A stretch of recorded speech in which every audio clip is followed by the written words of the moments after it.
here. Preparing to go live. I'll get ready to share it.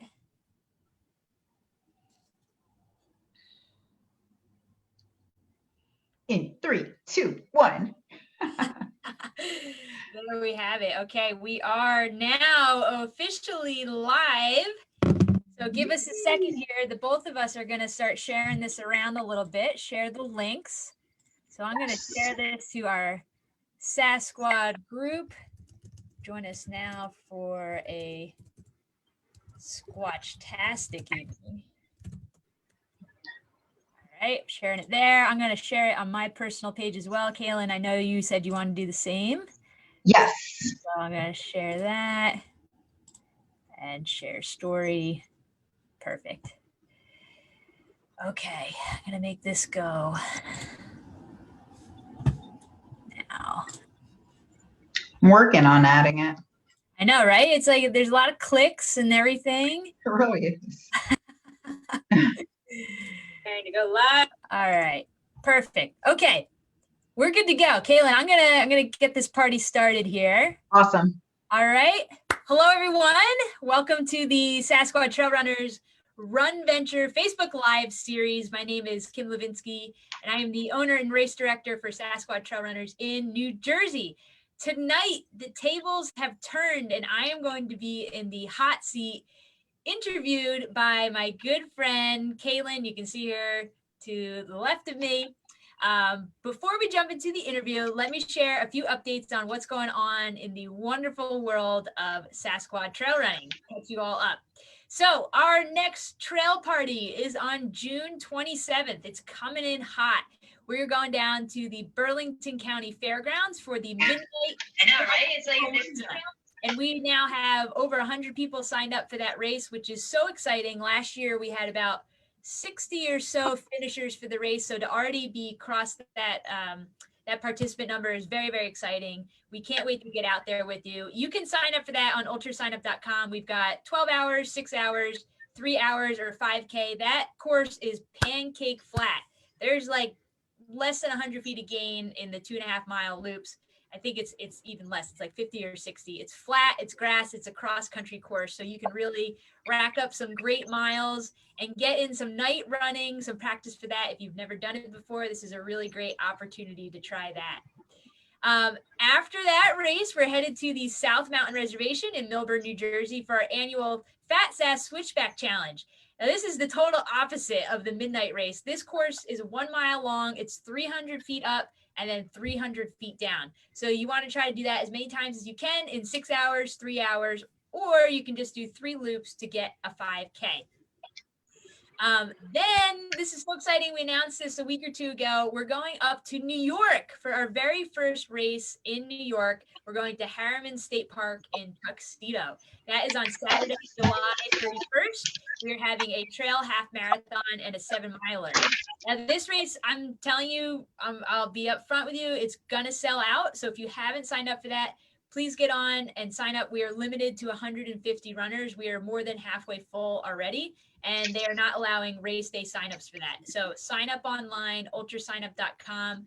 We are supporting our great friends, the New York, New Jersey Trail Conference, and are raising funds for their current project, which is to rebuild the historic Ramapo-Dunderberg Trail, which we are using for that race.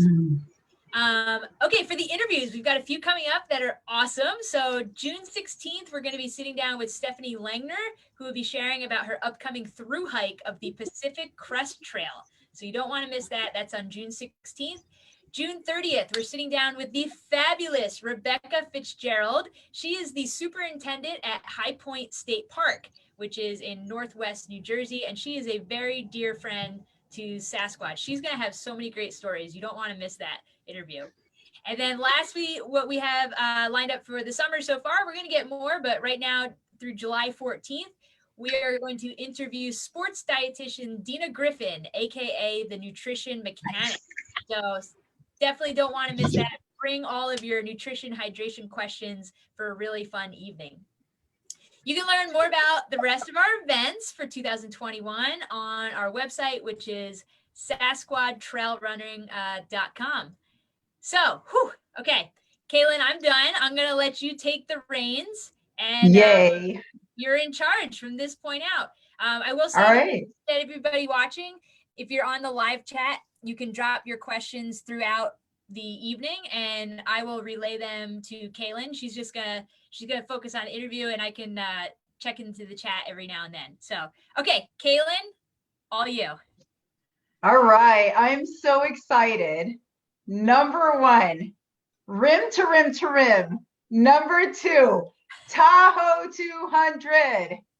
200 miles. And number 3, let's get into a little bit about who Kim Levinsky is as a person.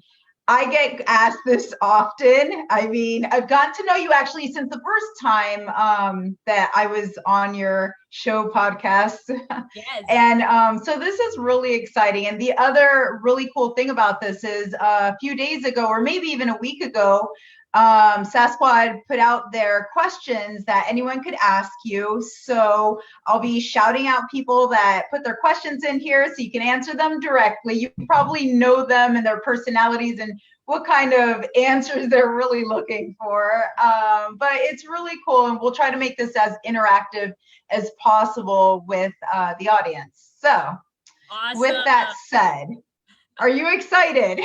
I am so excited. I'm so excited. And I forgot to mention before, you alluded to it. So Keilynn was one of our first guests last year, and she was talking about her Rim2Rim2Rim adventure in the Grand Canyon. And so I thought it was only fitting to invite her on to ask the questions to me. So I'm so excited to chat with you about it. We've talked a lot about Rim2Rim2Rim, but it'll be fun to share it now with everybody else. So take it away, my friend. Yeah, absolutely. I mean, it's so interesting to tell someone about it and then hear their experience back and see like what worked and what didn't. And so I'm really excited. So let's first start off with simply, when did you go to Arizona? Yes. Okay. So this was about a month or two ago in April. And I did the Rim2Rim2Rim. It was on April 14th. The original reason going out there, it was a father-daughter trip to visit some family members who live in Las Vegas. So I love that. Yes, we went out there and I told my family, I said, I'm coming, but the number one thing on my list is Rim2Rim2Rim. If I'm out there, I want to do that. So I plan to do that right in the beginning of the week. And then the rest of the time I was with my family in Las Vegas. All right, cool. So April, can you tell us a little bit about what the weather was like? And did that play into the time when you were kind of deciding this is when I'm going to go? Yeah, definitely the weather played into it. I know, I joined there's a few different Facebook groups for Rim2Rim2Rim, and I was seeing a lot that April was a good time to go because it's before the really, really, really hot temperatures. But you still, you're going to have some heat down in the canyon. So, and then timing wise, it just worked out, with my own schedule to get out to April, but for sure, the weather definitely played a part in it. Okay, great. Do you remember what the weather was like when you went? Yeah, so when I got to the South Rim the night before, it was cool. It was probably like low 50s. And then when I woke up, it was like 36 degrees. It got really chilly overnight. Yeah. So then but the lower down you get into the canyon, the hotter it gets. So I think the temperatures probably topped out at the bottom at like it was mid to high 80s. I think it was very, very warm, which was definitely a shock to me because we were coming out of winter, so that was really the first warm weather day of running that I'd had in a long time. Yeah. And I think so we've actually talked in the past about some of your running experiences, and heat is kind of a challenge for you. Yeah, Can you tell us a little bit about that? No, I don't love the heat. I don't love it. Once it gets over 85 or so, close to 90, like this weekend, for example. Yeah. It's super hot. I mean, thankfully they truly do have, it's a dry heat. You don't have the humidity that we have here. But yeah, I mean, my favorite temperature to run in is probably like low 60s, like 65 or something. So when it was pushing 90 down in the box, totally exposed, it was very toasty. Yikes. Can you tell me a little bit about why, like what inspired Rim2Rim2Rim? Was this like a bucket list item, or was this just something like, okay, this is good training, or what was the whole thought process behind it? Definitely bucket list item. It's been on my bucket list for at least 10 years since I started running and first learned about ultra running. I remember watching some YouTube videos years and years ago about it and was just totally inspired that you could run the length of the Grand, you know, out from South Rim to North and back in one outing. And then, of course, your RunVenture was totally inspirational to me to have a personal connection to it. And then I also have another friend who I just met last year through trail running. Her name is Lena Peterson, and she had just done Rim2Rim2Rim like 2 weeks before I went out. So that was super helpful as well to like get on the phone with her. She had just been there, you know, hearing about trail conditions and what, you know, water spots were open and not and whatnot. But yeah, for sure it was major bucket list checking off with this RunVenture.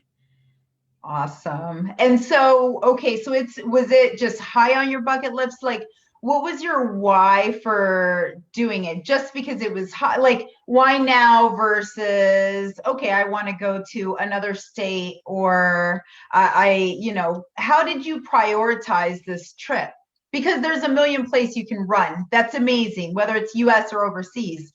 Why now? Yeah.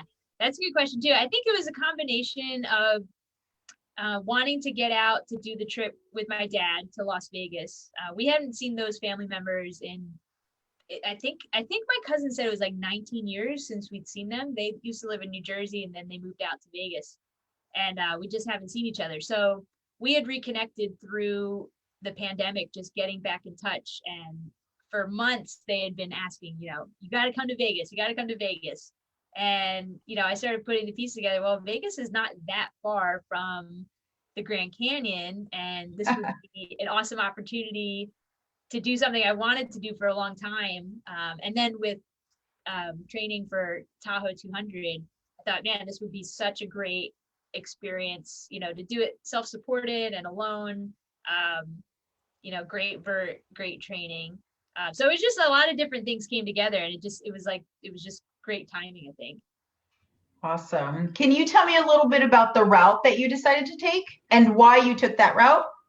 Yeah, so a lot of that was from talking with my friend Lena, who had just been out there a couple of weeks ago, and she was telling me that one of the bridges, the Silver Bridge, was closed during the week from, I think it was like 9 to 5 p.m. And so we were making plans on, you know, I was asking her advice and all that. And so I finally settled on, okay, I'll start by coming down the South Kaibab Trail, crossing over the Silver Bridge in the early morning, and then going up to North Rim, coming back. And in my mind, I thought, like, surely I'll be back by 5 o'clock and I won't be able to go back over that bridge. That's not what happened. But by that point, I was like, well, I'll just stick with the original plan and go up the other side to finish. So I was able to get both trails in. But yeah, I mean, it worked out, right? It worked out. I'm sorry, I misspoke. I went down Bright Angel and then up South Kaibab Trail. So the Bright Angel one, that's where that Silver Bridge is at on the other side. And how many miles did that come out to? Well, it should have been in the mid 40s, I think.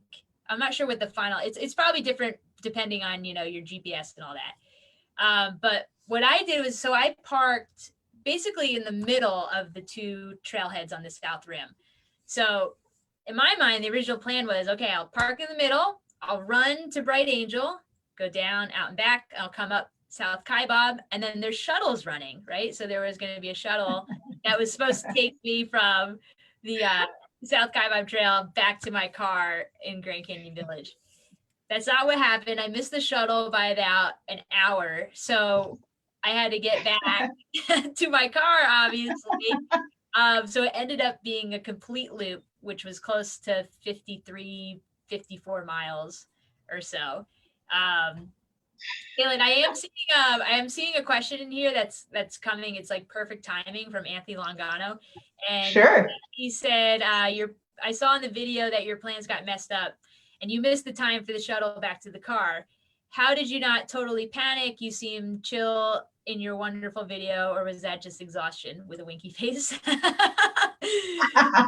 So I don't think I didn't panic at all, because it wasn't like I was 20 miles from the car. It was more so of like, that really sucks. Like, now I have to run a few miles to get back, back to the car. And it was definitely, for sure, there was exhaustion. I mean, at that point, it was pushing, I finished in 18 hours. So I think when I got back to the top of the South Rim, it was over 17 hours. So no time to cry. You just had to keep going to the car. Yeah, and I really think that's kind of a testament to who you are kind of as an endurance athlete, right? So what's a few extra miles? Bonus miles, right? Exactly. All righty. Can we talk a little bit about your planning process? How did you, I know that we had spoken and you spoke to your other friend that had done it 2 weeks ago, but there's definitely components that you had to do on your own. And plus you also had gone out to Las Vegas, I believe, with your dad. Tell us a little bit about all of that, and then some of your sleeping accommodations.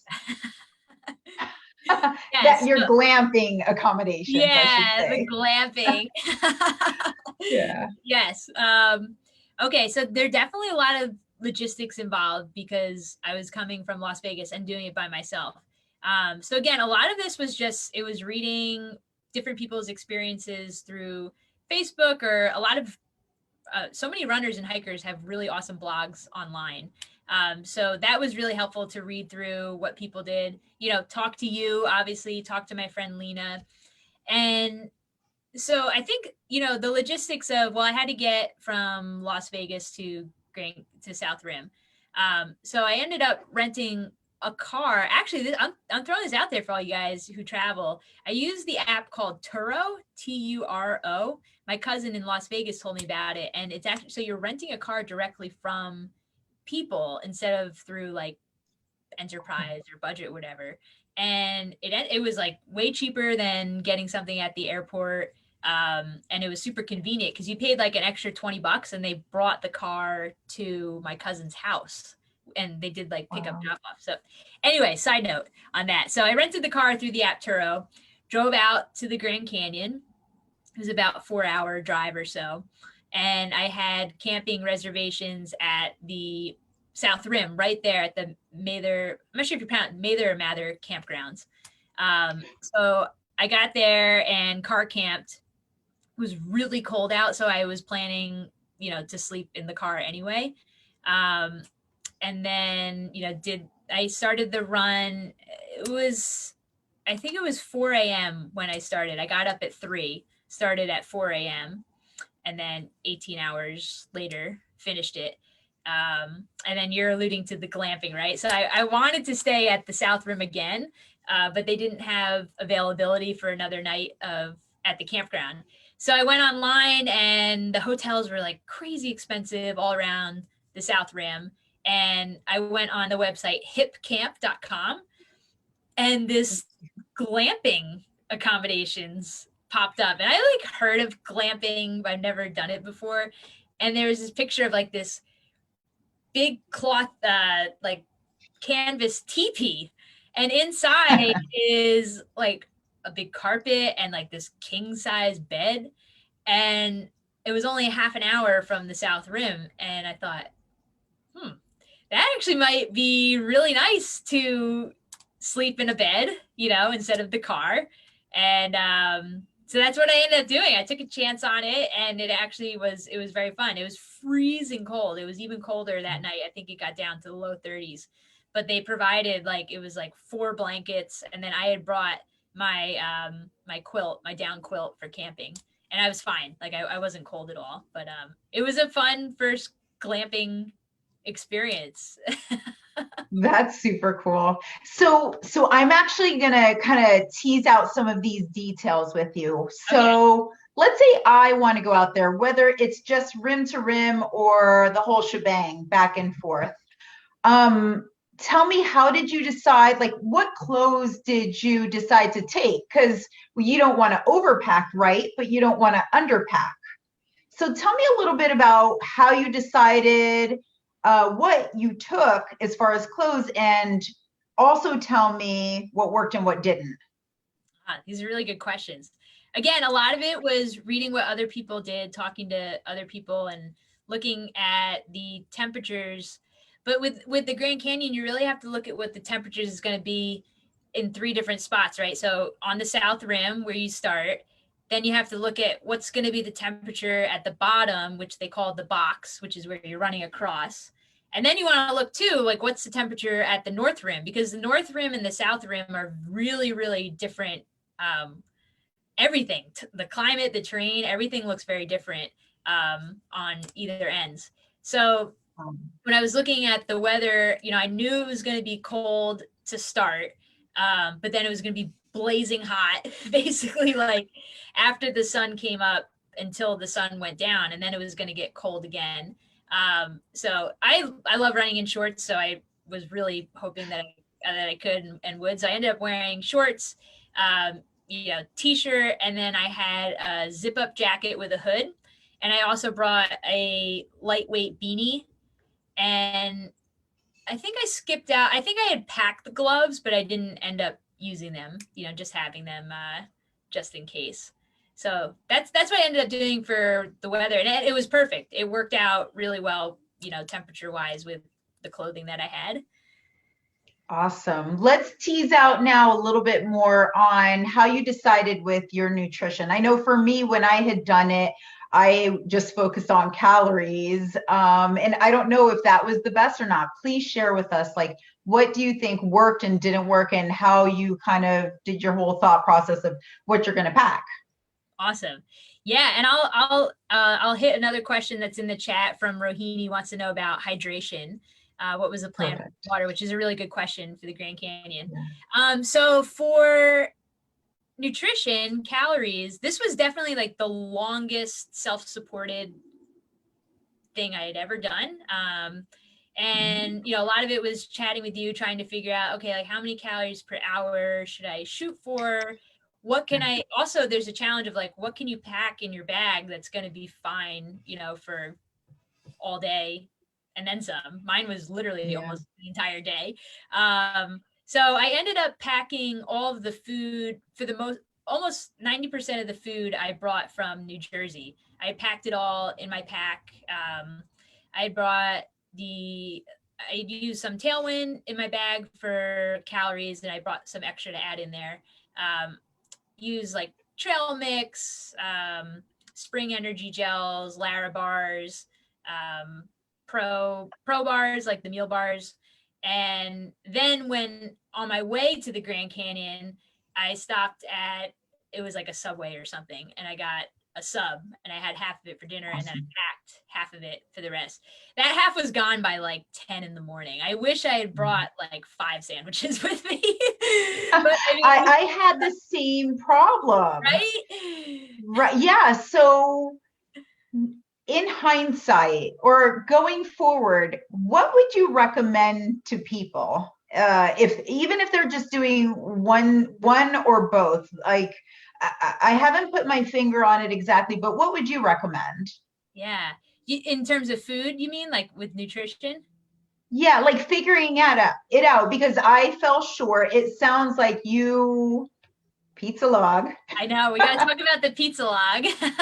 Yeah, but it sounds like you maybe could have benefited from a little extra. I think so. What do you think? Did you go by calories? Did you just kind of think of, okay, I'm going to be out there breakfast, lunch, and dinner, and I need this much food? Or what was that whole thought process as far as like quantity? Right. I think my calorie estimations per hour were pretty good. Like with the self-supported stuff, I try to do 250 calories per hour is what I pack. I usually don't get that much, but I want to err on the side of like packing more, which that would have worked great if I had finished, you know, in less time than I thought, like, you know, less anticipated time. But that's the way it goes sometimes. And then just the timing wise, when I came through Phantom Ranch on my way back, I had missed that window of where they were selling the lemon, your famous lemonade. I know I didn't get to buy it. But I'll tell this story now about the pizza log. This is Absolutely. so, like I just said, I was coming through Phantom Ranch and I was talking with a maintenance worker there. And he's like, "Oh, you just missed the store. It was closed. How are you doing?" We were talking, and he's like, "I can't believe you're out here by yourself. Like, I'm gonna whatever you need, you tell me. What do you need?" And I said, I would love if you've got some food that's not like Larabar or a running gel or something. He's like, "Absolutely, come on over. We'll hook you up." So he brought me over to his it was like a cabin or office or whatnot, and he brought out this bag of biscuits. It was just a bag of biscuits. He's like, "Come on, you can take the bag of biscuits." I was like, "Oh, this is great." And then his friend next to him was like, "Don't give her those biscuits. Like, put those biscuits away. We're gonna give her something much better." And he pulls out this tinfoil wrapped package, and I was like, "Oh, what's this?" And I open it up, and it's a pizza log. If you don't know what that is, it's basically like French bread pizza. And Keilynn was telling us all about her pizza logs when she was last on the interview. And it was so funny, like just the irony of it all, that I got a pizza log at the Grand Canyon. I was there with you in spirit. You were there. That's awesome. Yes. I want to ask you, okay, back to this whole planning stage, because I think like that's really what makes or breaks a really fantastic trip. Because, right, like we know the Grand Canyon is mind-blowing, right? And we want to experience it. But really, I want to dig just a little bit deeper, and let's talk a little bit about what gear you decided to take as far as like what size bladder, night lights, what size bag, did you use trekking poles, sneakers versus hiking shoes, gaiters versus not, a little bit more about that. Ooh, good stuff right here. Okay, so gear wise, I brought my regular, well, my newer bag. I got it a couple of months ago. It has 14-liter capacity for gear and storage. And then in the back, you can put a 2-liter hydration bladder, which I started with completely full. And then I also brought the Be-Free Katahdin water filter to have with me. And I'm sorry, Rahini, I didn't answer your question before. I can answer it now about the hydration. So I started with the 2 liters full of water, and then pretty much, I was just keeping an eye on that. I knew which water stops were turned on and turned off. And so I just made sure, like, I was checking my bladder in the pack to make sure that I had enough water. And when I was running low, I filled it up at the opportunity. But I was really surprised, like, most of the water sources were on. I think there were only a couple that were off. And then there were so many access points to the Colorado River where I could easily filter water if I needed to. I never got to that point. I never ran out of water.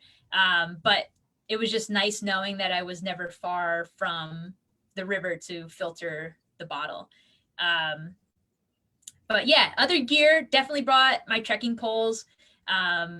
They came in very handy. I think I definitely use them for the way down. I put them away going across the box till I was probably only a quarter of a way from the North Rim. And then I pulled them out for the big climb up the North Rim. And then obviously use them again to get out the South Rim. What else? What other, you asked a few Sneakers. other. Okay, so shoes and gaiters. Oh, Thoughts? yeah, for sure gaiters. I was told that it was like, definitely wear gaiters to keep out the sand, which I'm so glad I did. They really did a good job. There were a couple sections, like right before you cross the Silver Bridge, coming off of Bright Angel Trail, it just turned into like a beach. It was so sandy. And I remember thinking like, oh man, I'm so glad I have the gaiters. I did clean off my shoes when I had come off of the North Rim right before crossing back over the box. But the gaiters did a really good job of keeping everything out. And then sneakers, I ended up wearing my Hoka Challengers, which is more of like a crossover shoe for trail and road. Because people, this was my first experience doing, I guess we can call them West Coast trails. And they are not technical. There are like no rocks and roots compared to our East Coast trails here. So I feel like you could kind of get away with, if you really wanted to wear road shoes, like the Hoka Cliftons. I think probably the crossover was a good choice. I was happy with it and my feet were happy. But yeah, those trails are not technical. They're steep. They're for sure steep, but nothing compared to what we've got here in New Jersey, tri-state area. Yeah. Let me ask you, socks. Did you wear wool socks or cotton? Yeah, I wore smart wool socks. Okay. Those worked All out. right, awesome. Those worked out well because my feet got wet a couple of times and they dried super quick. No issues with blisters or anything. Great. So let me ask you, you went coming off of the pandemic where everything was kind of shut down, but I guess people were starting to come out. I know that when I had went, it was August or September, and there were tons of people. I was just blown away, and I just thought it was fantastic. Can you tell me a little bit about what it was like, first of all, as a person going out there by yourself? I'll even leave gender out of it, just the fact that you're going across the US to a state that's relatively unknown, to you at least. And tell me what it was like as far as, did you feel the trails were pretty well marked? And safety wise, did you feel like it was a pretty safe place to go? How many people did you encounter and what that experience was like? Yeah, definitely. The trails I felt very safe. For sure, I felt very safe. I remember telling one of my friends here that I felt more safe running at night by myself in the Grand Canyon than by myself at night at the South Mountain Reservation. I don't know what it is. I guess because it's a national park and at least, we're assuming people are there, they're tourists, they're there to enjoy nature. Whereas like South Mountain is just a couple blocks from, a bunch of suburbs and cities and a train station and stuff. So you sometimes get some interesting characters, in the woods at night. We'll leave it at that. But no, I there was never a point where I felt unsafe when I was there by myself. The trails there's not like trail blazes that we have here, like, the painted marks on the trees and everything, but there's really only a couple of trails. There's not, I think it'd be hard to get lost. But like I knew the route that I was going to go. I was going to go, Bright Angel, across, North Rim, back, and then up. And there's big signposts at wherever there's a trail split. So it'll tell you, South Kaibab Trail this way, Bright Angel Trail that way. So it was very easy to navigate. And then I had also downloaded on the Avenza app the map for the Grand Canyon that's put out by, I believe it's National Geographic or it was National Park Service. They put out a map there. And if you don't know, Avenza is an app that you can use where you can download a map and it shows your GPS position in real time, but you don't have to have cell service, which there was barely any cell service at the Grand Canyon. So I use that, and it was just fun to see, as you're making your way along, like where you're at, how much further you have, what different things are called. So I found that to be super helpful. Were there a lot of people on the trails? There weren't as many as I thought, but I also went on a weekday. It was a Thursday. I think if I had been there on the weekend, it probably would have been a lot more crowded. I saw when I was coming down the Bright Angel Trail, I saw probably 4 or 5 people who were finishing. So they were making their way up. So that was 4 in the morning. And I What don't did they look like? like The Walking Dead. They were zombies. It was funny because I felt like I was really peering into my future of like, this is gonna be me. But yeah, other than that though, I saw a couple of people on the trail, but I went hours, like 3 to 6 hours at a time with not seeing anybody, which was fine. I mean, I wasn't bothered by it. I was surprised. I thought I was going to see more, but I guess maybe being a weekday, it's not as busy as what it would be on the weekend, you know? Nice. So did you have that zombie effect towards the end? I mean, were you just dying or because I saw the video. And by the way, if people haven't seen your video, it's so well done.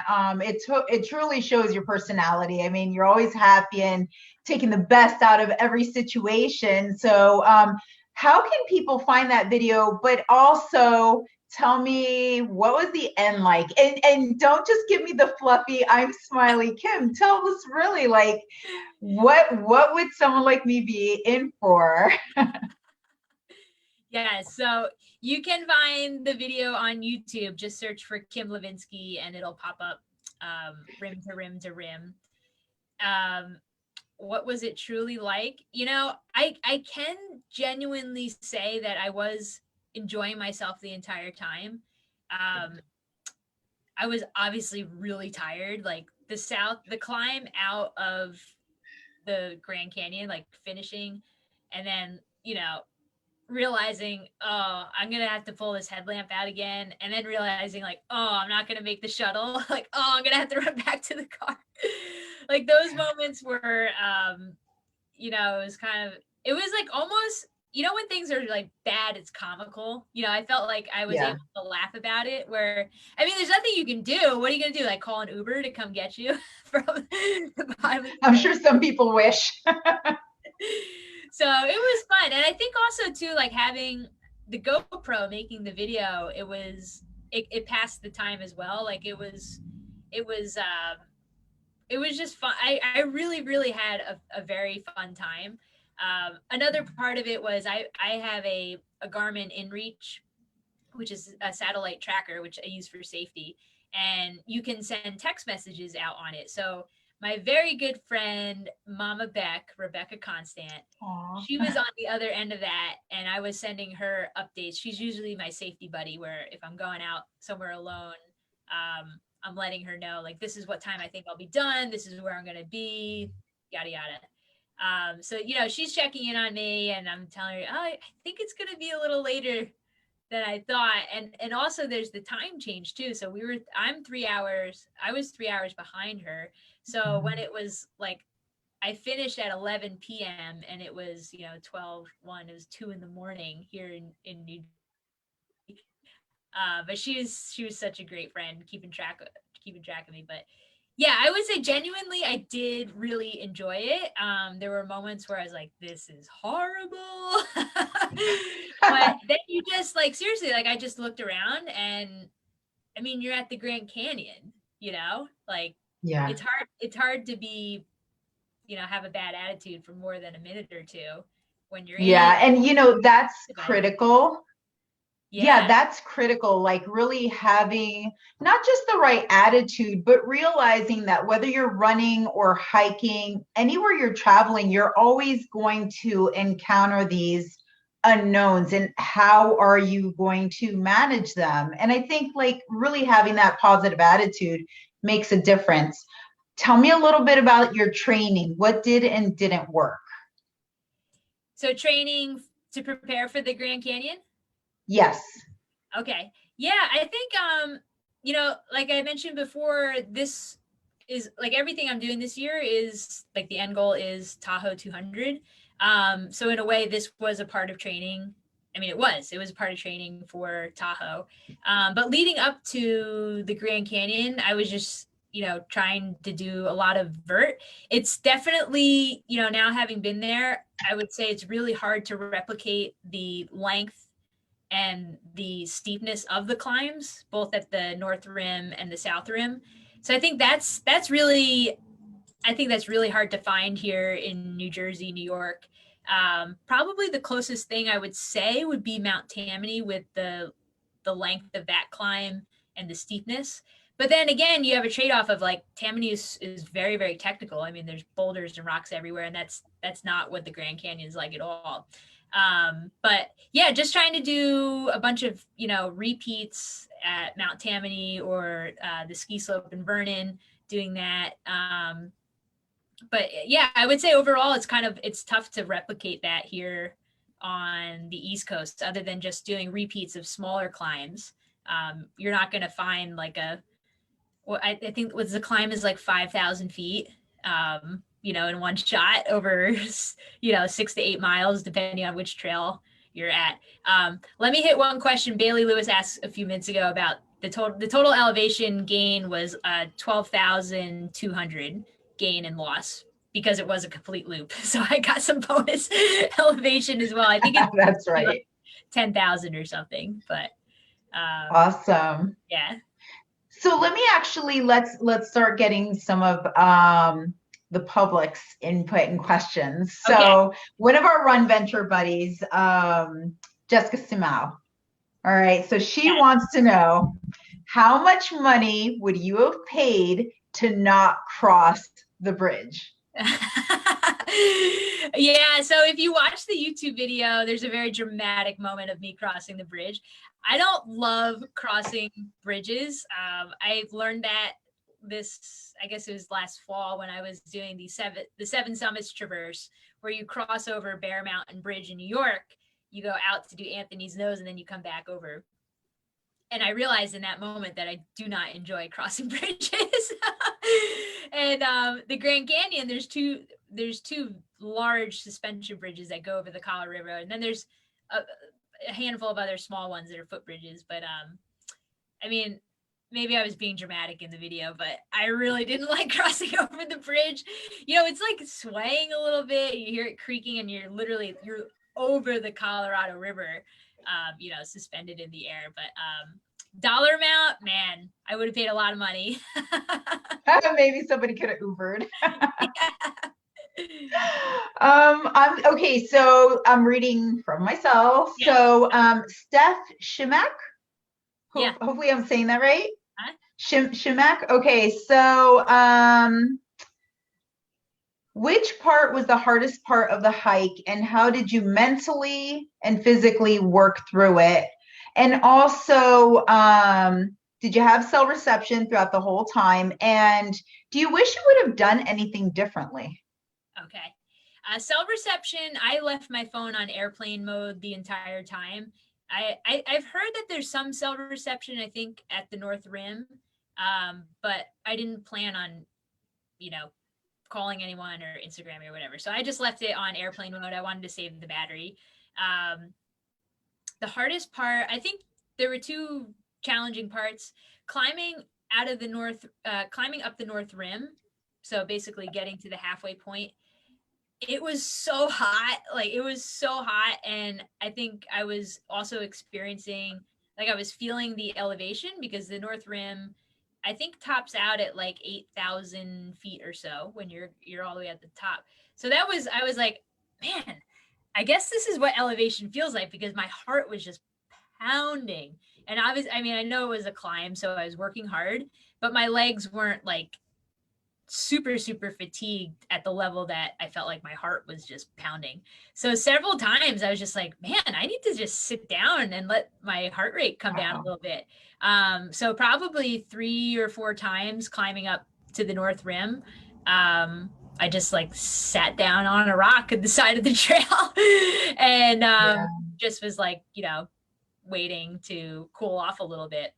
So I think that was challenging. And then at the end, for sure, the South Kaibab Trail is shorter, but that also means it's packing in more elevation in the shorter amount of miles, which means it's a lot steeper. So in my mind, I was like, oh, it's shorter, so I want to finish with that. Hindsight, maybe should have flip-flopped because it was very, very steep. And I think that was a challenge. It just felt unending because you're, at least for me, I was moving a lot slower because it was so steep and I'd been out there all day. So that was, I think, a challenge. Like I kept pulling out the map. I'm like, surely I have to be getting closer to the top. And the little beacon just moved like a quarter of it. I remember in the video, you thought you were at a certain mileage point, but you were like 5 miles off. Oh, so off. Yeah. Yeah. Before we transition, I want to know, so what was your high? Whether it was multiple little areas, whether it was the scenery, whether it was something internal, something you discovered. I mean, in general, could you point to one or two things that you're like, whoa? Yeah, that's a great question. I think the next day, I had stayed in that glamping thing, and then Fancy. Yes, the fancy tent. I knew I was like, okay, I want to drive back to the South Rim because I had never seen it in the daylight because I had gotten there the night before in the dark. I started in the dark and I finished in the dark. And John Swanson, who we both know, he had told me before the trip, he said, Kim, make sure you see the South Rim in the daylight. Whatever you do, make sure you go back. And so John's words are playing in my head before I drove back. I was like, you know what? It's worth it. It's worth the extra half hour out and back to go. And so I think when I parked the car and walked like the 1/8 of a mile to get to the overlook, which was the best view. It's so funny. It was like less than a quarter mile from the parking lot. It's literally the best view that I had the entire time. I mean, hands down. I won't try to tell you there's better views in the Grand Canyon. That view at the South Rim is so majestic and just breathtaking because you see the entire, sweeping view of the Grand Canyon. So I think getting to that overlook and looking across and just being able to say like, wow, like yesterday I traversed all the way out and came all the way back. So that was a very cool moment, I think. That was definitely a high to have that. And then, I mean, it's literally breathtaking standing there and getting to see those views, So That's awesome. That was for sure a high. I'm really so happy that you got to experience that. Like, seriously, every person should take that trip like for themselves and just you grow from it, right? And it's all just experiences and you grow and you build, as was Rim2Rim2Rim for this monster that you're going to be tackling. Tahoe 200. And so it's really cool because I know of a couple of people that have done it, but I don't know that I'd ever want to do it. Who knows? But let's talk about like this whole anticipation and the transition. So Rim2Rim2Rim was prep. And I'm just gonna Craig Bernier. Yeah. Uh-huh. So he asked, how fast will you ramp up your training load for Tahoe? And how much will you also focus on rest and recovery during your training cycle? What does that look like for Kim? These are good questions, Craig.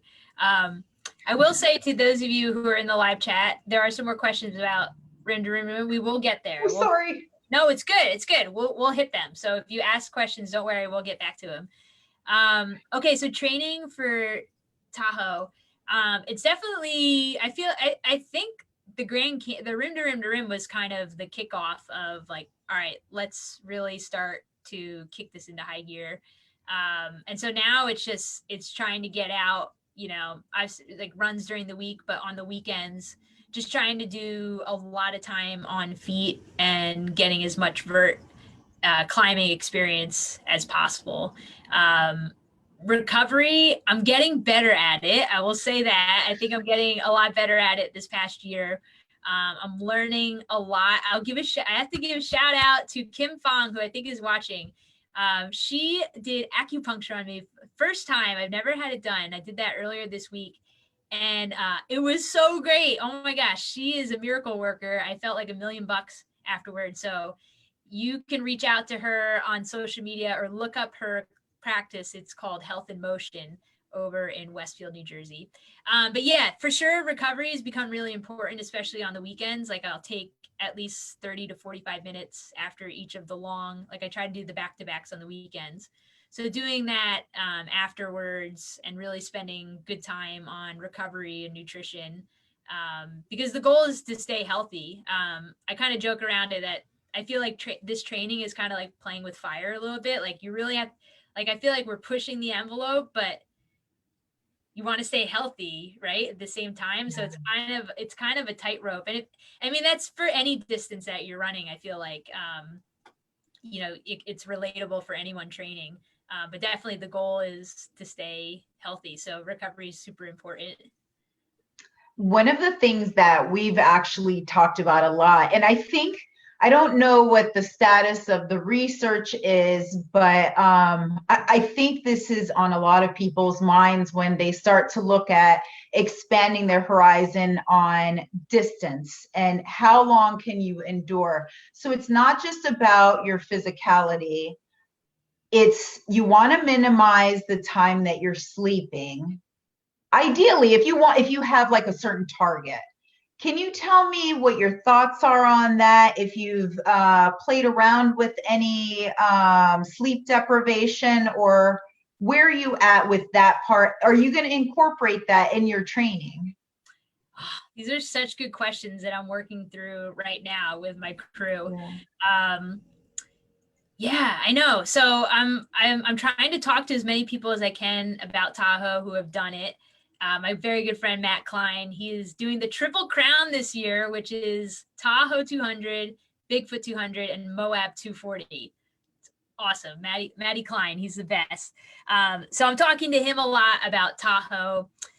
Trying to listen to as many podcasts as I can about sleep, because I feel like that's probably, besides the distance, obviously the sleep factor is a really big unknown. And I'm just reading and listening to several different strategies. I was just talking with Trishul Churns. He was a guest on our podcast. He is like the multi-day king of ultra running. And it was very, very helpful to talk to him and hear his thoughts on a sleep strategy for Tahoe. So I don't know. I think it's probably going to be one of those things where you don't know until you know. Okay. But definitely Trishul has emphasized to me, and Matt has as well, that you don't need as much sleep as you think that you do. And so I think it'll be important for me to have that mindset going in to it, and just, again, I think it's, and as a crew, my ladies have talked about how, like, that's probably the biggest thing we need to be flexible on, is like, you're just going to find out when you need to sleep when you get to that point. So I'm not sure what it's going to look like yet. We're still kind of working out those details. Yeah. That's really great. Thanks so much for sharing that. I know I've not so much struggled. I just wish, how when you go running, there's training plans and you kind of have an idea that, to my knowledge at least, doesn't really exist just yet. And even though with running plans, they can be individualized to whether you have a specific target or whether you have like a certain time frame, and do you need more sleep or less sleep during certain, whether you're a 20-year-old, 30-year-old, or 50-year-olds, who knows? But one thing that I struggled with my multi-day event on the AT was hallucination. So I want to really talk about the mental part of it. And I'll just point out, so this question comes from Ramon Burmo. He said, what hallucinations will you expect, and how soon into the race do you think they'll happen? Have you ever hallucinated? And, this is tricky, right, with the sleep. So what are your thoughts on that? Well, Matt Klein said there will definitely be hallucinations, so I'll take his word for that. The only like semi kind of, I don't know. It was like borderline hallucinating. The 100 I did in September, I was running with my friend Grace in the middle of the night, and I thought I saw this guy wearing a Superman cape further down the road. And I was like, what's that guy doing with the cape? What? And Grace is like, I don't think there's anybody there. I said, no, like he has the cape on. Like, don't you see it? It was just the shadows of the trees. But yeah, no, I mean, I haven't gotten to a point yet where there's been hallucinations. So I hope that they're friendly. I know you've had some like not friendly hallucinations. So I hope they're not like creepers or something, like, bad nightmares. Yeah, who knows how they're going to manifest. And I'd love to hear from anyone, like if there's like any really good strategies that anyone knows of. So like, when you're running and if you get cranky, what's the first thing you want to do? You want to eat, right? Fix that. I wonder what it is for hallucinations. And toughening up your brain. Tell me a little bit about that. I think and so this goes back to the Rim2Rim2Rim, right? So you went out and you had that experience on your own. There's definitely a certain level of self-sufficiency that you want to develop. And I think that kind of sharpens the edges on your brain.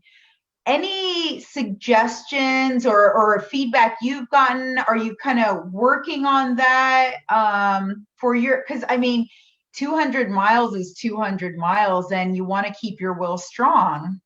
So what are your thoughts? That's such a great question. Well, I will say that you and my friend Lena both said that the Rim2Rim2Rim would be life-changing and a pivotal point to do it alone and self-supported. And 100% you both were spot on. It was for sure, like you said, I think there's like, you just discover this kind of level of self-sufficiency where you're like, wow, just went out there by myself for that amount of time, brought everything that I needed, like had to troubleshoot problems. You couldn't like phone a friend in the middle of it. Literally, there's no cell service. So it's interesting because at first when I had finished and it took 18 hours, right? I thought, man, that took so long. And the first thought that went through my mind was Tahoe 200 is literally 4 of those. Like because it came out to a little over 50 miles. It was about 12,000 feet of gain. Tahoe is, 200 with 40,000 feet of gain or whatever. So that was the first thing I thought of. I was like, I had to do this 4 times and it was so hard to do it once. But then, time goes by and I started thinking, well, I did it all by myself, self-supported, and it took 18 hours to do a little over 50. For Tahoe, you don't get a pacer until the 100K mark. So I think it was important in my mind to kind of make that shift of like, instead of thinking like, oh, I can't, like, this is going to be so hard. Obviously Tahoe is going to be really hard. But shifting it to like, okay, now I can look back on Rim2Rim2Rim and have that confidence of like, I can self-support for 18 hours. And Tahoe is going to, obviously there's going to be aid stations and be supported. There's going to be other people which should, help with that. But if anything, it's been, I think, a really big confidence booster, which you said, you told me, you called it, Keilynn, you said it, and you were 100% right with that. Yeah, right. I mean, it really comes down to that. I mean, community is huge, and I know that Sasquad is really built on that.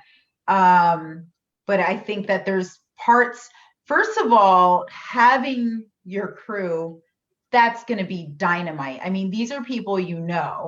I know that now there's like companies and groups, running groups who are actually like not lending out pacers, but there are companies actually that you can say, hey, I need a pacer for this race, and they'll provide that. So community and having your rock star crew of people that like your people, like that's huge. But then also having that self-supported experience, I think, you know, that goes back to sharpening your mind. Like you're totally doing it. It's great. I'm so stoked. I can't wait to like hear more about it. So back to questions. I have another one here. What food / nutrition is a must for you at Tahoe? Ooh, good question. That's, I mean, another thing that's a work in progress right now. Every weekend I'm trying to, on these long runs, try a different food item. Some things have worked, some things have not. And it's kind of, I mean, that's what it is though, like, you know, trial and error, seeing what works and what doesn't. Man, I mean, what things are non-negotiables? I mean, I know, you know, you can't go wrong with pierogies. I'm sure that they're going to have them at the aid stations. But in terms of things that I'll bring, I'll probably have some spring gels in my bag just because I know they work. They're reliable. I'll bring Scratch for electrolytes. They work. That's reliable. Probably some Tailwind. I know that works as reliable. Just things that like maybe they won't have at the aid station that I'll have, you know, with my crew or in drop bags that I can access. So yeah, I'd say those are probably like the personal nutrition, hydration things I'm going to bring. But otherwise, everything I'm reading and hearing is that it's like all you can eat buffet at these aid stations. So I won't be As long as your stomach tolerates it, right? Yeah, exactly. Awesome. So I have another question. This comes from, I think this might be Mama Beck. Correct me if I'm wrong. Rebecca Okay. Constant. Is that her? Yep. Okay, awesome. So she says, and you got to give us a little bit of context on this. Okay. Will you finally curse at Tahoe? Mama Beck. So I don't use profanity, at least not often. And she was really hoping that I was going to swear during the 100 in September. And I almost did when she kept shining her headlamp in my face in the middle of the night, because she would turn to face me and then the headlamp would go right in my eyes. She kept doing it over and over again. So I mean, I would probably say yes. I mean, I can't imagine everything that's going to happen over 100 hours. So Mama Beck will probably get her wish of that happening, I would say. I think that's such a great story because like so we know each other through running, right? And I don't really have a fear of heights. I have a fear of not knowing what's on the other side of a ledge. And I know that recently I was doing the course you created, the 7 summits, and I remember calling you as I was scaling literally up Poplin, I don't know what it's called, Poplin Torn or something like that. So this is like, I swear it has to be like an 80-degree angle, like climb. And I remember I'm like texting you like, I don't know if I'm where I should be. And I send you a picture of what's down and all you see is my sneaker and a drop. Right. And then I send you a picture up and all you see is an overhang. And like, it's just, you know, this really goes to who you are as a person. You actually, and I had no idea, you were in church and you stopped to like help me navigate this. I was like, oh, I think I'm kind of in trouble here.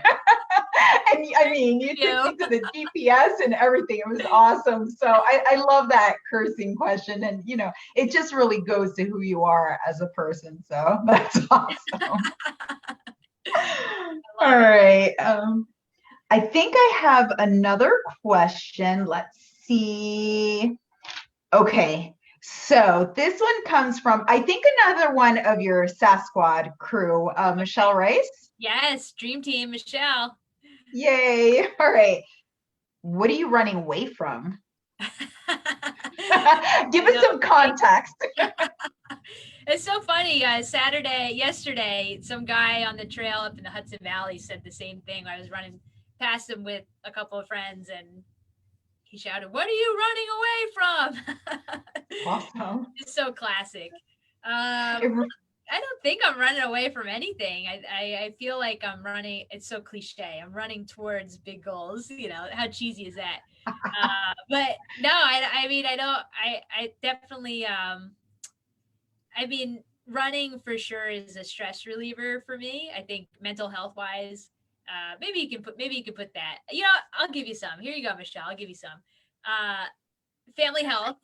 Like we have a lot of family health issues, right? So that's definitely a driving force with my running, ultra running, is just trying to stay healthy and kind of beat the genetics in my family. So you could say that. I think technically running away from that. I mean, yeah, I mean, maybe taking it to the extreme a little bit. I have the self awareness to know that. But yeah, I would say, I know it's cheesy, but definitely I feel very driven, and I think, you know, having some big goals. You're in the same. We've got the same line of kind of that drive is like, you know, you set these big goals and they're a little bit scary. Yeah. But so fun, and I think both of us really love the process and the journey, and you know, training. So that's super fun. You know, I love that. I love that. We scratched below the surface. Yeah. Good question, Michelle. All right. So I think this is a perfect segue to really talk about who you are. So like I remember when I was telling you, okay, I'm gonna do this big intro, but let's just back up here. You're young. You just hit your 30s a year or two ago, 3 years ago. Yeah. You're a businesswoman. You're an athlete, you're a coach, you not just are a businesswoman, but multi-businesses. So you have your Squatch shop, you have your race directing, you have an all-star crew of, I think you call them the dream team, all women. This is a lot of bang for your buck for any individual. So a lot of people are like, who is Kim? And I think the short time I've known you and through our little run ventures, and I think anyone who runs distances with someone, you can get below the surface and say, this person's kind of full of it, or oh, this is the real deal. So I'll definitely attest to you're the real deal. So here's some questions. How did you build the Sasquad community? This question comes from, I'm going to give you their, I guess, URL, Lee Deboozy, I don't know. Yeah. But tell me a little bit about this community, because I haven't seen it in this state before. I mean, there's small run groups, but you've managed to tackle North Jersey, South Jersey, and yes, there is a Central Jersey. Tell me a little bit about that. Oh, that's such a good question. Again, I mean, it's going to sound so cheesy and cliche, but it's true. And I say it all the time. I love the saying, teamwork makes the dream work. I know it's so cheesy, but it really is. Like I'm surrounded by, first of all, I have the most supportive family, and I made a note to myself to make sure I said that on camera. Aww. I know my family watching. My family has supported me from day one and they especially my sister really pushed me to chase some of these dreams. She gave me a kind of a kick in the butt to do it. So I would say, you know, for sure, having a really solid support system has been awesome, because I think, you know, if you're trying to tackle big things and you don't have that support system surrounding you, it's just even more so of a challenge. And then being surrounded by some of the best friends. I mean, I've met some of the best people through the trail and ultra community, and so many of them have become some of my closest friends.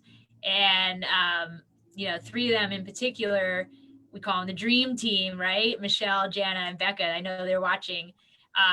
My goodness, none of this would happen without their support. I mean, I don't want people to have the perception of, oh, it's Kim Levinsky building this thing all by yourself. It's not, because also behind every race, I mean, you go to any race and you'll see this, there's so many volunteers, and races don't happen without volunteers. So I think, I mean, the volunteer thing is like one of my favorite parts of the Sasquad community. We have so many volunteers. Like You the do. race that we had, the onesie race in February, when at that time it was limited to, we could only have wave starts of 25. But there was kind of a workaround where you weren't limited in the volunteers that you had, like that didn't count towards your 25 person quota. So at one point we had like 19 volunteers at the race and there were 25 runners in the wave. It was almost like a 1-to-1 ratio of volunteers to runners.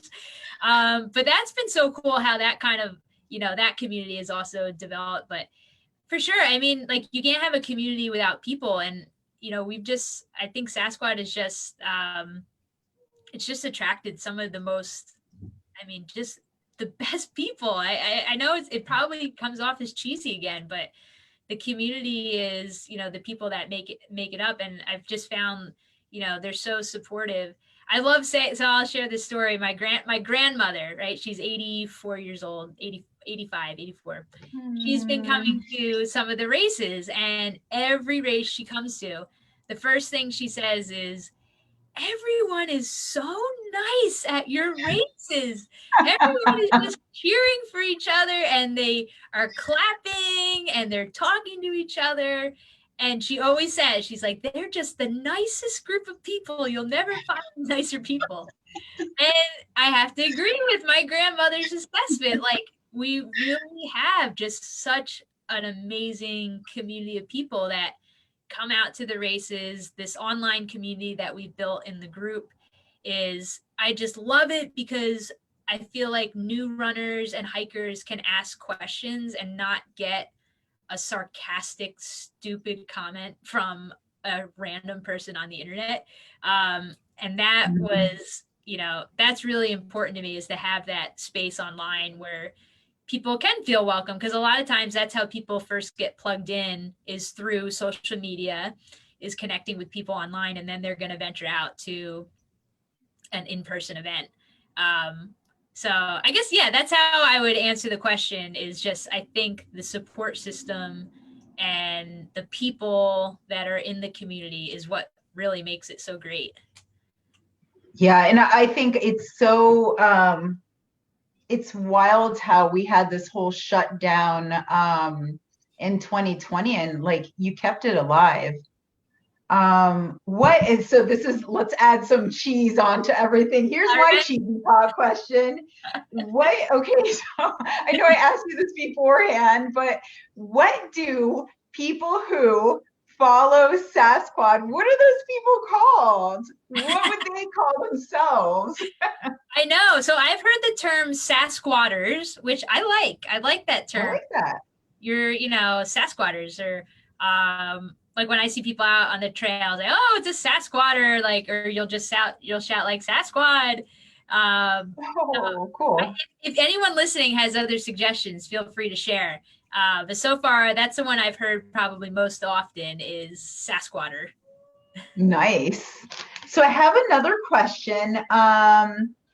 What makes Sasquad trail runners so special? Can you put it into words? And this came from Sean Kane. Shout out, Sean. Oh, Sean, that is such a great question. What makes Sasquad trail runners so special? Again, I think it's just the people that are in the community are quality stand-up people that, like, just genuinely, first of all, love running, hiking, but also I think just love supporting each other. And you can really see that at the races. I love hearing stories at the end of races in the finish line where I'm talking to a runner or hiker. It's their first ever trail race, and they'll say like, oh, I was running by myself, and then this woman was running next to me, and we ended up running for like several miles, and she was telling me all about this and that.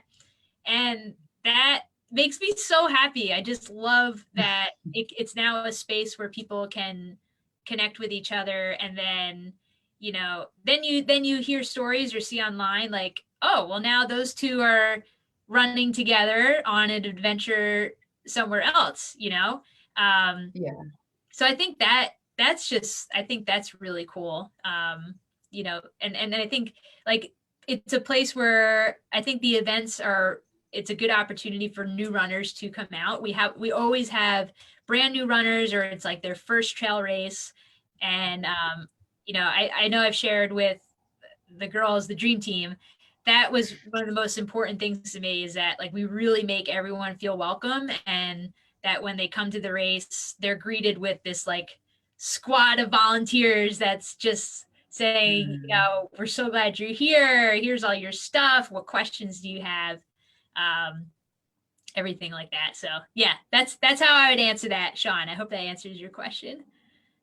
Yeah, and I'll just tag on to that. I mean, that's great. Like that's not just the inclusivity of it, but it's almost like a safe space, right? Because like life can be hard or challenging, and just knowing that there's something that you can participate in, you can forget about everything else, participate, but know that you're welcomed with open arms. And I just think it's so great that you and your team have created that. So a little bit more cheese here. All This right. one comes from Michael Steiner. Oh, Steiner. All right. So this question is, your positivity is inspiring and contagious and out of this world's unmatchable upbeatness. What sort of training have you helped people through? For what sort of events, personal goals, distances? Some big ones or crazy ones. So that's one question with the intro. What? All right. So you must know him really well. What planet are you from, and who sent you? And then this I really appreciate. What is your personal pain cave full of? Buttons and bunnies and kittens? If not, who or what? And he goes, thank you for helping me realize I'm a trail runner. Oh, those questions are so classic Michael Steiner. I think he's on here watching. Yeah, he just commented, we are just the squad, in the question that you had about what we're called. Nice. Yes. Wow. There's a lot to dig in there. It is. Oh, right there. Right in the heart. Oh man, Michael Steiner. I am from planet Earth. I will say that I'm not some sort of alien or UFO. He's asked me that question before. I guess my first answer wasn't adequate enough. So yes, I am from planet Earth. I am an Earthling. Pain cave full of, what was it? Bunnies and bunnies or kittens? Bunnies and kittens. Or who or what?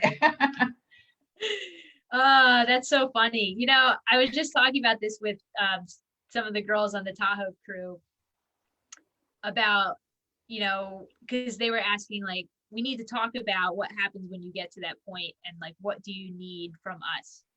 And I said to them, like, I don't think I've gotten to that point yet to know what exactly that's going to look like. So Michael, I'll have to let you know what's in that cave when I get there. I don't know. I mean, it'd be nice if there's kittens there, right? Your kitty cat. Yeah, my kitty cat, she was there. Yes, Jana says unicorns. It would be lovely if there were unicorns at the pain cave. So, yeah, that's what I got for you, Michael Steiner. What are your favorite kind of trails? Is it all about the vert? Is it about the technical? Do you like rocks and boulders? Do you like that smooth stuff like you saw out west? What's like your thing? I think I would say views, like the biggest, like just having great sweeping views at the top of climbs. Like I love looking at the New York, New Jersey Trail Conference maps, and they have little icons that are stars on the maps, and that indicates that there's a good view. So like when I'm making a route, all I do is like, I'll go to the map of where I want to run, and then look for those stars, and that's how I plan the route.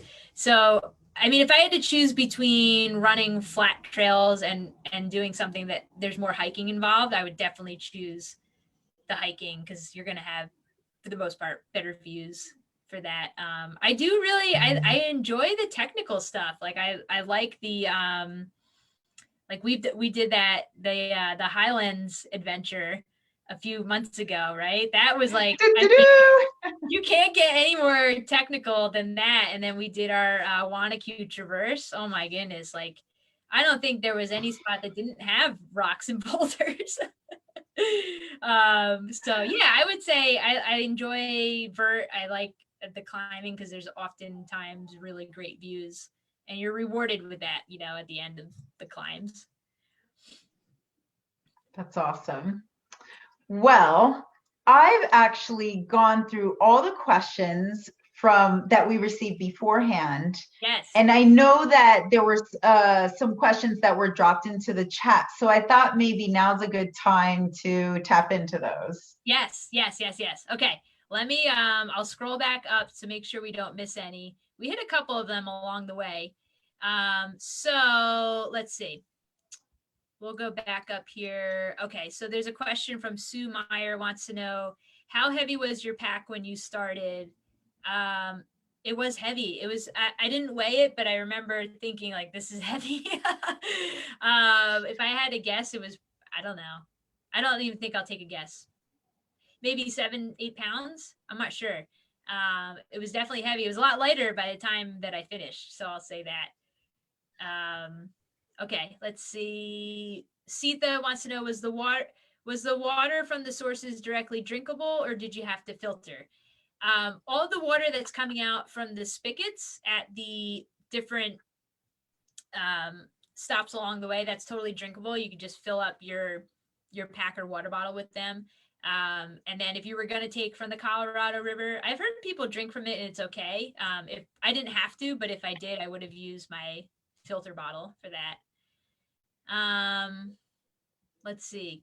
Kim Fong, why are you scared of bridges? I don't know. I mean, you're up in the air. I don't know. It's funny because I don't feel scared when I'm on a mountain. You know what? I think it is with the bridges is if I can see down, which you could at the Grand Canyon, like those were those metal crates that you can look down and see the river underneath. That kind of freaked me out. All right, let's keep flying here. Sean Kane, do you prefer Avenza or Guthook, the app? You know, I've never used Guthook. Keilynn, I think you have, right? I did. I swear by it for the Appalachian Trail. I think that it can be built upon for sure. And a lot of it is like user feedback.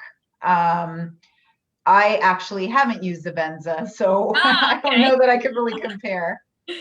Yeah, I would say Avenza, I really love, especially for our area, the trail conference. I'm a broken record with them. They put out the best maps. They're the most accurate mile markers down to the 10th of a mile. So that's why I love Avenza, especially compared to like All Trails. All Trails is great. I like getting route ideas from there, but if I'm out by myself, I'm going to trust Avenza over All Trails.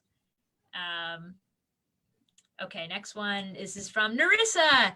Most valuable advice or tip you can give if someone mentioned to you they were going to do Rim2Rim2Rim and they didn't watch this. That's a great question.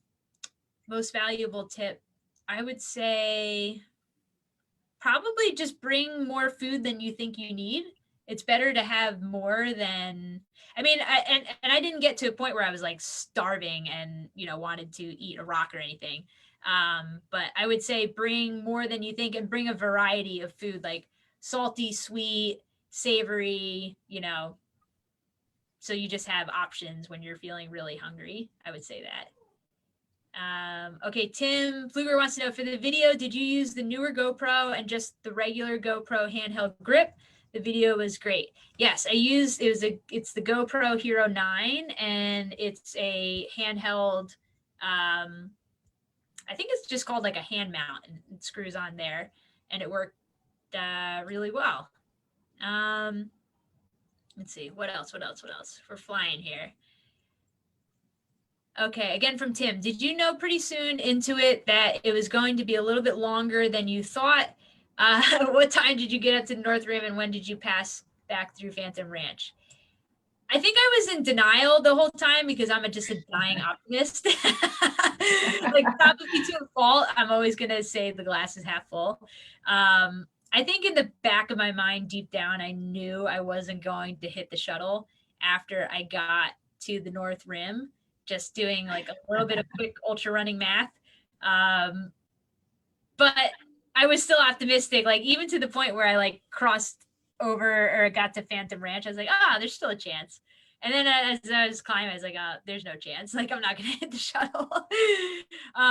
But it was helpful to me to not think that far ahead, like to not think about the fact that, I'm going to have to tack on some extra miles. To me, it was kind of like, I tried to look at it as chunks of the trip. So like the first phase was getting down Bright Angel.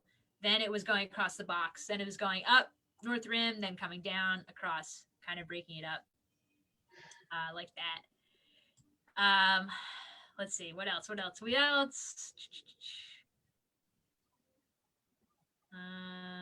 see, any more questions? This one's from Jess. Living in the Northeast, we are at sea level and not at altitude. Given that Tahoe is at altitude, what is your plan to acclimate to the altitude for the race? That's another really good question. I was just chatting about that with a friend of mine last night about altitude. We obviously don't live at altitude here in New Jersey. Our elevation tops out at max like 2,000 feet or something. So it's hard. I mean, there's a lot of like mixed things online too that you read. Like you listen to podcasts, listen to books, audiobooks and whatnot. I think there's kind of like two lines of thought where you can go out there several weeks early and stay and acclimate that way, which is not feasible or realistic for me. I mean, that would be pretty for cool. most of us. Yeah, I mean, that'd be pretty sweet to like hang out at Tahoe for a few weeks. Or you can get out there right before the race and start. So I think it's just going to be one of those things, like it is what it is. And also it's going to be something I find out, I think in the moment in August, I think this will count to that. In August, I'm going out to Washington to volunteer at the Bigfoot 200, and then to crew my friend Matt Klein. If you volunteer for 5 days, you get a race credit. So that's how I'm going to Tahoe 200, is through the volunteering. So that's going to be, I think, kind of a nice training experience for me as well, to find out, because Bigfoot is at altitude as well. So kind of just experiencing that, see how does my body react to it. But hey, if you've got advice, you can lay it right here. For sure. That's a really good question. Let's see, any other questions?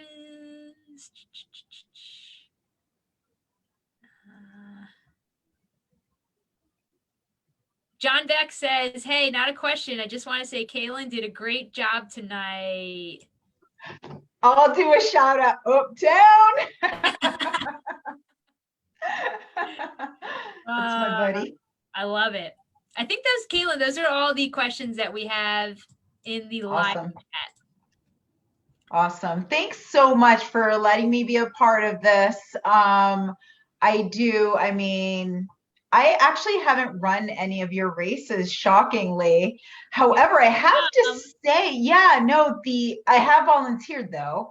The one down in Burlington, yeah. I have to tell you though, seriously, the one at Bear Mountain, that I'm surprised it's not sold out already. Yeah. That's a monster right there. I'm looking forward to digging into that. That's gonna be a lot of fun. I do have to apologize. Joe Brandine said that I missed a question about ice cream, and I think that I just can't scroll up as that far. I don't know what you're asking. If it was my favorite flavor, maybe. I like mint chocolate chip. That's the question you were gonna ask. Pralines and cream, if anybody cares. Hey, it's important, right? Absolutely. Yes, this has been so good. I'm so glad that you agreed to come on. I had to twist your arm a little bit to get you to do this. That's okay because when we're up in the Adirondacks, I might I might have to repay you like, wait, what's over that ledge? Yes, exactly. Yes. Yeah. So good. Cool stuff though. Looking forward to seeing you and everyone else out there on the trails. It's going to be a great time. Awesome.